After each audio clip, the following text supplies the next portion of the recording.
Alors, je m'appelle Alice.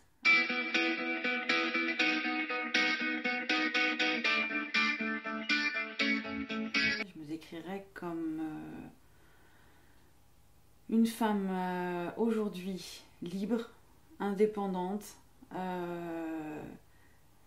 pleine de vie, pleine d'envie, qui s'assume aujourd'hui, qui a fait son petit parcours de chemin, son petit chemin de vie, et qui aujourd'hui est fière de ce parcours et est fière de ce qu'elle peut faire aujourd'hui, de ce qu'elle peut être. Ben, en fait, c'est peut-être aussi voilà, le truc de 42 ans, mais je crois que je l'ai rarement dit ou je l'ai même jamais dit. Mais pourtant, je me suis longtemps pas aimée, justement après mes problèmes de santé où j'ai changé, mon corps a changé, enfin, beaucoup de choses ont changé. Mais je pense qu'aujourd'hui, je peux me dire, bah, je m'aime bien, je m'aime bien. Je suis pas parfaite, mais bon, personne ne l'est, donc en même temps, c'est bien aussi. Euh, mais voilà, bah, je m'aime bien, avec mes défauts, mes qualités, mon bourrelet, mais qui rappelle des choses, la cicatrice qui te rappelle autre chose. Voilà, finalement, bon, bah, je suis comme je suis, et puis voilà. Et j'ai une grande part d'imaginaire. Combien de fois je m'imagine vivre des choses, je m'imagine dans d'autres endroits, je m'imagine ce que je pourrais vivre. Je projette aussi des fois des choses, mais j'ai une grande part d'imagination. Quand je vois le nombre de rêves que je fais par semaine, complètement tartignol, loufoque et tout ce qu'on veut, je me dis que j'ai quand même une grosse part dans ma tête d'imagination. Mais je suis quelqu'un de vivant. Je suis quelqu'un qui a beaucoup d'envie. Par contre, je fais toujours appel à ma raison. Je fais rarement quelque chose de déraisonné, de non raisonnable. Euh, Tout ce que je fais a quand même été réfléchi, posé, calculé. Même si ça peut paraître pour d'autres gens de dire attends, complètement folle d'avoir fait ça. Rien n'est fou. Tout est quand même un minimum raisonné. Je peux avoir ce côté un peu des fois un peu bonhomme entre guillemets, un peu cash, un peu brut. J'ai pas de problème de changer aussi ma façon de parler. Je peux parler de façon très calme, voilà, comme ce que je fais là. Mais si j'ai besoin de rentrer dans l'art de quelqu'un aussi, je peux être très brute, je peux être très cash, je peux être très, voilà, très pas classe, très bonhomme. Je suis épicurienne, bah, comme voilà, j'ai pas ce problème. Je suis pas une femme dans le sens de. Je vais pas manger une feuille de salade et ça me convient quoi. Enfin, si j'ai envie de boire une bière, j'en bois une. Si j'ai envie d'en boire deux, j'en boirai deux. Si j'ai envie de manger une choucroute, je mange une choucroute. Je suis une épicurienne, j'aime la vie, quelle qu'elle soit. Alors je pense que je suis partie de ces gens qui sont un peu caméléons, qui ont une grande adaptabilité et qui essaient toujours, alors des fois avec un petit temps de décalage, hein, parce qu'on est humain, et j'essaie toujours de tirer le meilleur de tout ce qui peut se passer. Je m'adapte à tout en fait. Je crois que j'ai une grande capacité d'adaptation et que je me dis que bah voilà, de toute façon tout ce qui arrive doit arriver. Pas une sorte de, c'est pas non plus du fatalisme, hein, c'est pas non plus. Voilà, l'endométriose quand ça m'est tombé dessus, ça m'est tombé dessus. Bon, bah je l'ai pris. Il y a un temps, il y a un temps d'acceptation, il y a un temps de truc, il y a tout ça, c'est à dire bon bah ok, qu'est-ce qu'on en fait? Tu restes sur ton canapé à te morfondre et plier en deux, ou est-ce que tu en fais quelque chose? Est-ce que tu avances? Est-ce que tu en fais. Voilà, est-ce que tu. Je m'adapte relativement facilement, entre guillemets, à tout. Ma plus grande qualité, ça serait aujourd'hui d'être humaine, mais humaine avec un grand H. Je suis quelqu'un de bienveillant, je suis quelqu'un d'empathique, j'aime les gens, euh, j'aime, j'aime que les gens soient bien, mais j'aime être bien avec les gens et je suis quelqu'un de vrai et entier.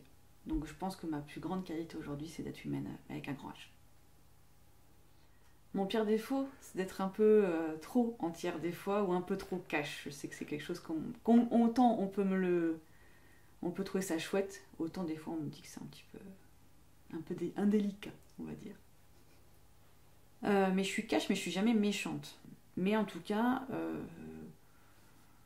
je communique. Alors pas toujours à l'oral, parce que des fois, je sais que je vais être un peu trop envahie par les émotions.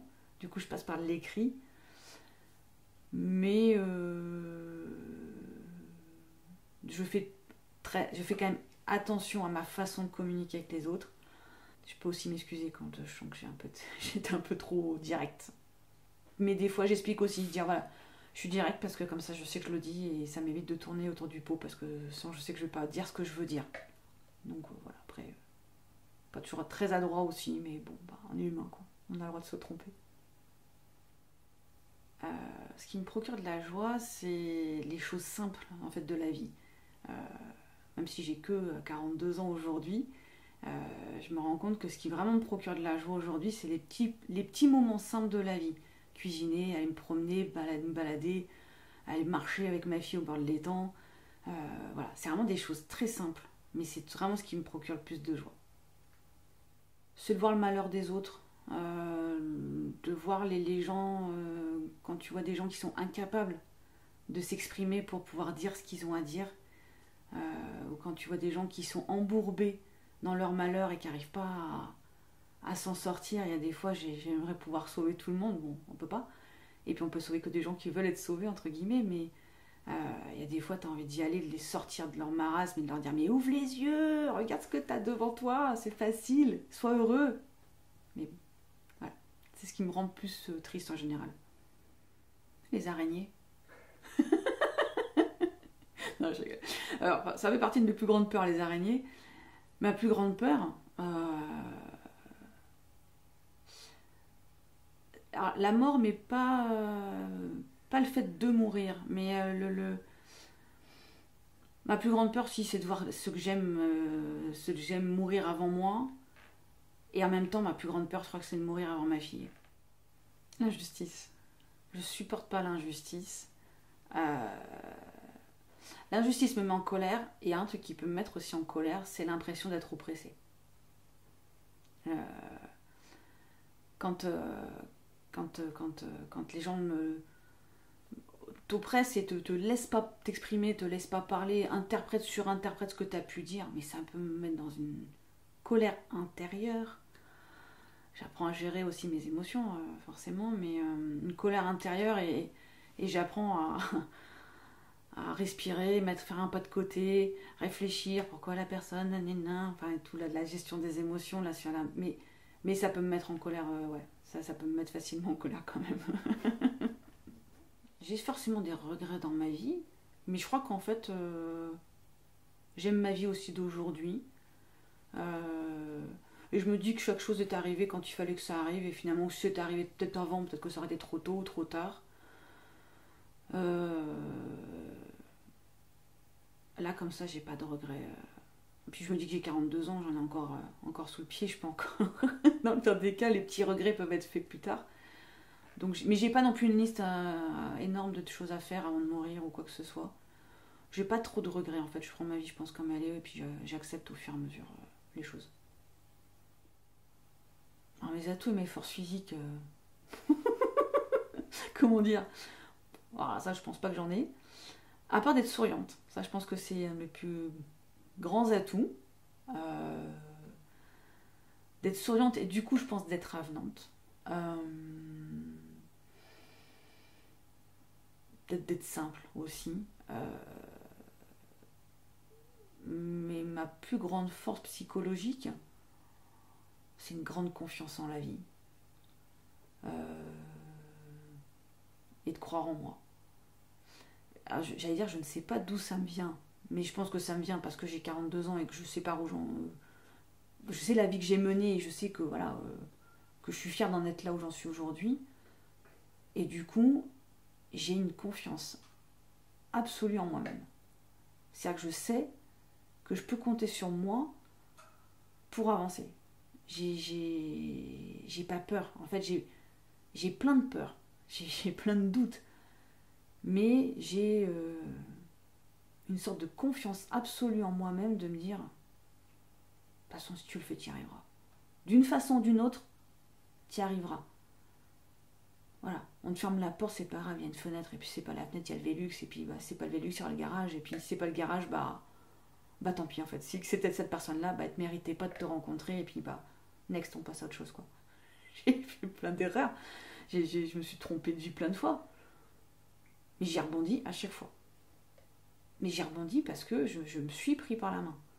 Je suis descendue, hein, des fois j'ai tapé le fond, hein, mais parce qu'il fallait aussi. Pour rebondir, il faut bien rebondir sur quelque chose. Hein, donc, ce qui est bien, c'est que quand on se trompe, le fond il est de moins en moins fond. Je trouvais qu'en fait, au fur et à mesure, ça faisait un peu comme les sédiments qui se mettaient les uns sur les autres. Bon, il y avait des erreurs. Au fur et à mesure, tu te trompes.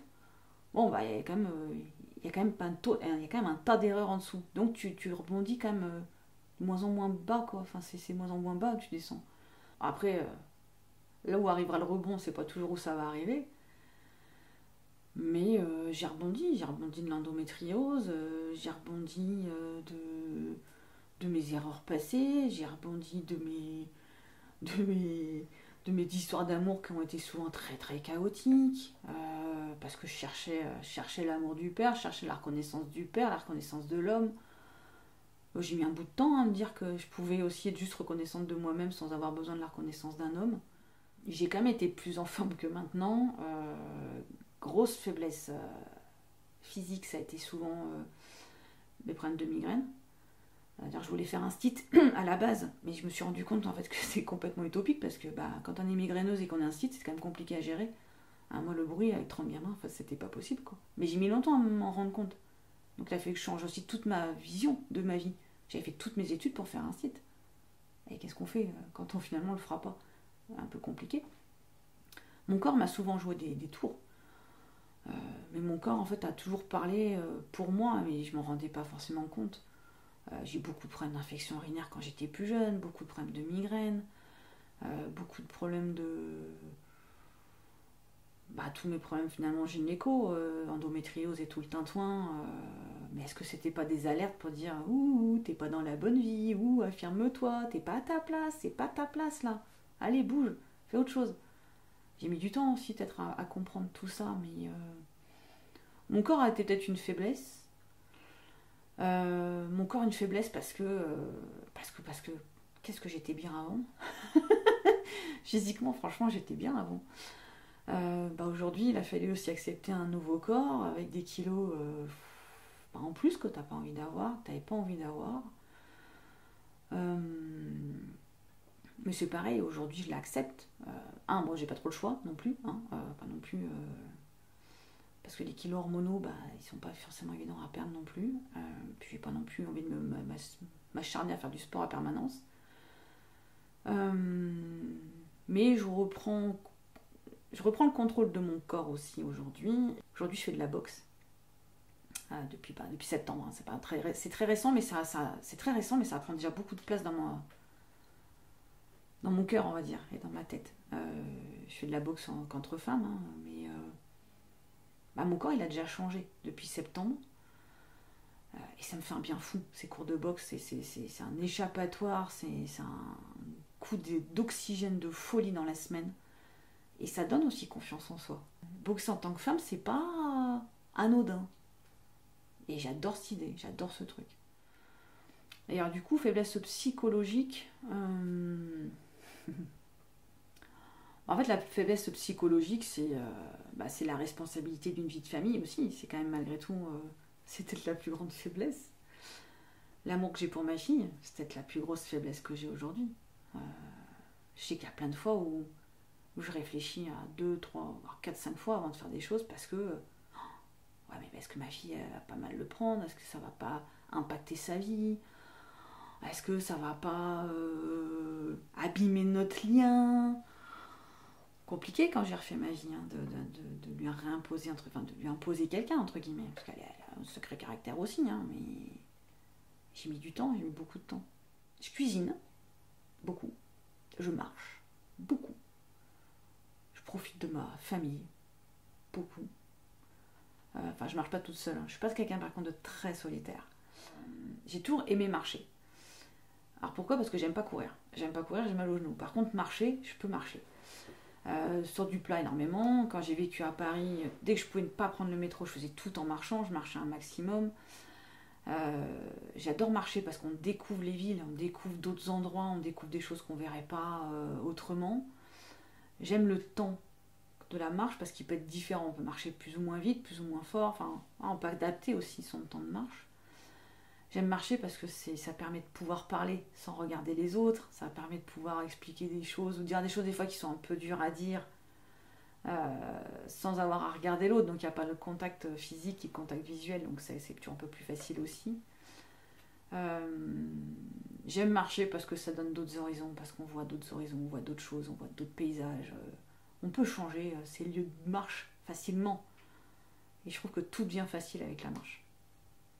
Donc voilà pourquoi j'aime la marche. Alors moi je suis pas quelqu'un qui ait beaucoup de passion. J'aime beaucoup de choses, mais j'ai pas de passion en tant que telle. J'ai pas le truc qui fait que tu ferais que ça toute la journée. Donc j'ai plein de choses que j'aime, mais j'ai pas de passion en tant que telle. Mais voilà, j'aime beaucoup la boxe, j'aime beaucoup marcher. J'aime beaucoup tout ce qui est musique, danse. J'aime. Je me suis découvert. Moi qui ai toujours pensé que j'étais pas douée en création ou quoi que ce soit, bah, je me découvre des petits talents de création entre guillemets. Hein. Tout est mesuré quand même quand je dis ça, mais voilà, je découvre que je peux faire des choses en fait de mes mains, que je suis pas si maladroite que ça, je suis pas si incapable que ça non plus. Donc voilà, après j'ai pas de passion, voilà, pas de passion débordante. Tout. En fait, tout peut avoir une valeur à mes yeux. Les moments simples ont une valeur. Les choses importantes peuvent avoir aussi de la valeur. Après, les valeurs peuvent être nuancées. Mais en fait, à aujourd'hui en tout cas, maintenant que j'ai grandi, j'ai vieilli, tout a de la valeur. Là, je me dis, rien n'est pas important. S'il y a des choses qui se passent, s'il y a des choses qui sont à vivre, c'est qu'elles ont une importance. Peut-être minime, mais elles ont une valeur. La joie de vivre. Mais la joie de vivre simplement. La simplicité de vie, en fait. Les gens qui aiment partager des moments simples. Voilà, c'est ce que j'apprécie le plus chez les autres. Le jugement. L'incapacité d'écouter sans juger ou l'incapacité d'écouter sans vouloir donner son point de vue. Ce côté un peu des fois des gens qui peuvent être un peu... alors pas envahissant, mais c'est... Vous savez, l'ami sur qui vous voulez pouvoir l'appeler juste pour pleurer sur votre sort, à la limite, pleurer tout ce que vous voulez, et en train de dire non mais moi je pense que tu devrais faire ça, non mais moi je pense que tu devrais faire comme ça. Ah ça m'insupporte. En général si on me fait ça, je coupe la conversation très rapidement et du coup c'est pas forcément des amis. Parce que mes amis ne sont pas dans ce cadre-là, mais c'est ce que j'aime le moins chez les gens.